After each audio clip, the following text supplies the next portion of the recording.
मेरा नाम तो सुना होगा आपने। कोई एलेक्स परेरा कहता है, कोई एलेक्स पहेया, तो कोई एलेक्स परेरा।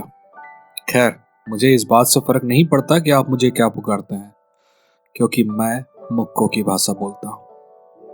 आपने सुना ही होगा कि इस हफ्ते मिडिल वेट चैंपियन इजराइल अदेसानिया के साथ मेरी फाइट है। आप लोग तो कहते हैं कि वो अभी तक का सबसे बेहतरीन मिडिल वेट चैंपियन है। कई लोग तो ये कहते हैं कि आज तक उसके जैसा मिडिल वेट चैंपियन हुआ ही नहीं। कितनी छोटी मेमोरी है ना आपकी। कितने जल्दी भुला देते हैं आप अपने लेजेंड को। अभी एंडरसन सिल्वा को गए कुछ साल भी नहीं बीते कि आप उसकी सारी याद भुला के नया champion, greatest of all time, all nonsense bullshit. खैर, आप यहाँ मेरे बारे में जानने के लिए आए हैं तो मेरे बारे में बात करेंगे। वैसे मेरा परिवार जंगल से आता है। वैसे तो हम सबके पूर्वज जंगल से आते हैं, बट मेरा परिवार लिटरली जंगल से आता है।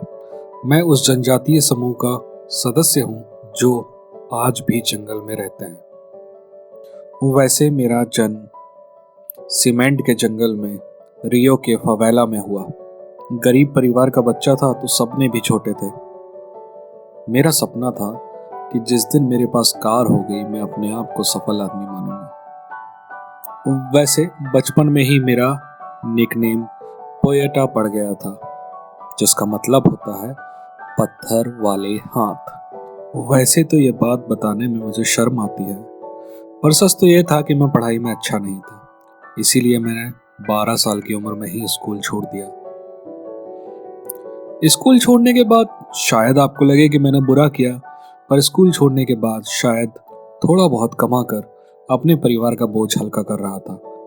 तो जब कभी आपको अपनी लाइफ कठिन लगे ना, मेरी लाइफ के बारे में सोचिएगा। जब कभी आपको लगे ना कि आप इतना करते हैं उतना करते हैं, तो मेरी लाइफ के बारे में सोचिएगा। खैर, आगे बढ़ते हैं।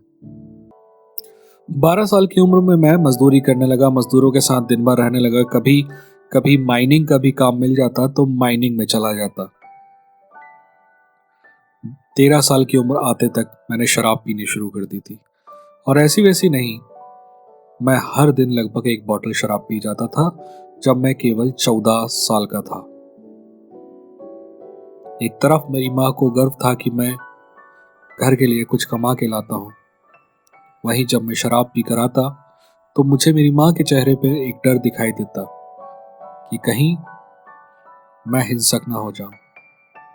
उस डर को जब मैं देखता तो शर्म आती और अपने आप को चेंज करने का ख्याल दिल में आता। हर बार कोशिश करता और हर बार फेल होता। पर एक दिन मैंने डिसाइड किया कि ये किस्मत मेरी है, ये मेरे हिसाब से चलेगी। ये जिंदगी मेरी है, इसमें मैं तय करूंगा कि मुझे क्या करना है। मुझे क्या मिलेगा नहीं मिलेगा वो तो मेरी मेहनत और ऊपर वाले की काइंडनेस पर निर्भर करता है। पर मैं क्या करूंगा क्या नहीं करूंगा ये मुझ पर निर्भर करता है। इसीलिए मैंने एक दिन शराब की बोतल फोड़ दी और शराब छोड़ दी। वैसे सच कहूं तो शराब ने इतना कुछ बिगाड़ा भी नहीं मेरा। शराब के दौरान मैंने जिंदगी में काफी फाइट की, और लोग बताते थे कि मैं फाइट में काफी अच्छा हूं। मुझे तो होश था ही नहीं, तो मुझे कैसे पता कि मैं फाइट में कैसा हूं। पर शराब छोड़ने के बाद अपना दिल कहीं तो लगाना था, ताकि रोज थक के सो जाया करे। तो मैंने फाइटिंग चालू कर दी।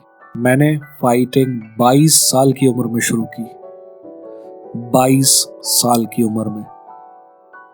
अब तक तो कई फाइटर आपने ऐसे देखे होंगे जो पूरी तरह संपूर्ण हैं और 22 साल के हैं।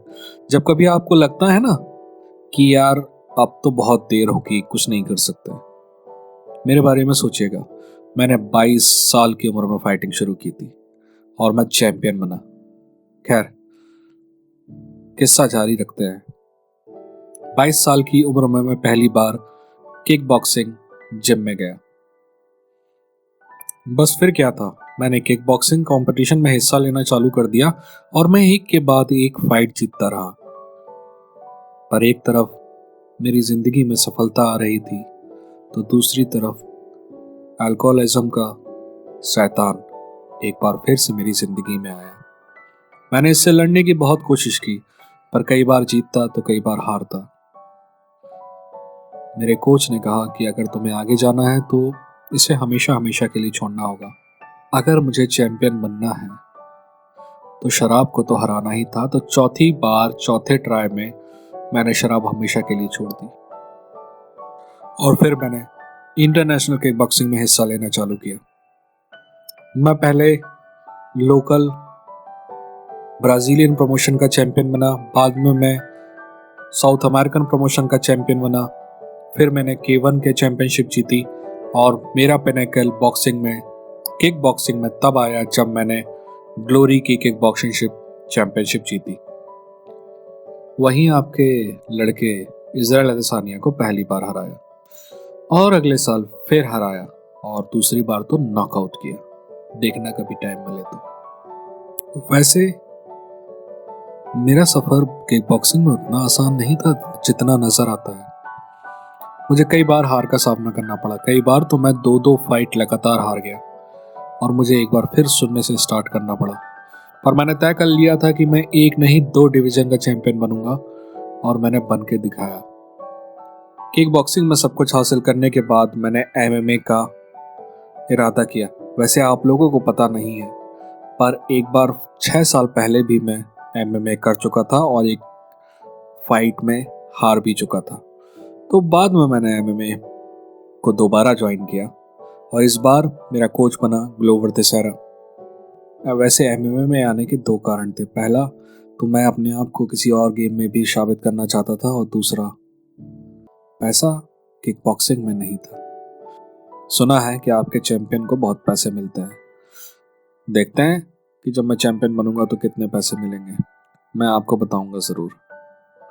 इजराइल अदेसानिया अभी तक का सबसे बेहतरीन मिडिलवेट चैंपियन है या नहीं, ये तो मुझे नहीं पता। इजराइल अदेसानिया अभी तक का सबसे बेहतरीन किक बॉक्सर है या नहीं, ये तो मुझे नहीं पता। पर मुझे ये पता है कि इजराइल अदेसानिया से बेहतर स्ट्राइकर मैं हूं और ये बात आपको भी पता चलेगी अगली फाइट में। हार और जीत का तो ऐसा है कि जीतेंगे तो आपसे खबर शेयर करेंगे, हारेंगे तो फिर से जीतने की तैयारी करेंगे। खैर, जाने से पहले इस गरीब आदमी का चैनल सब्सक्राइब कर दीजिए। मिलते हैं अगले वीडियो के साथ। Take care.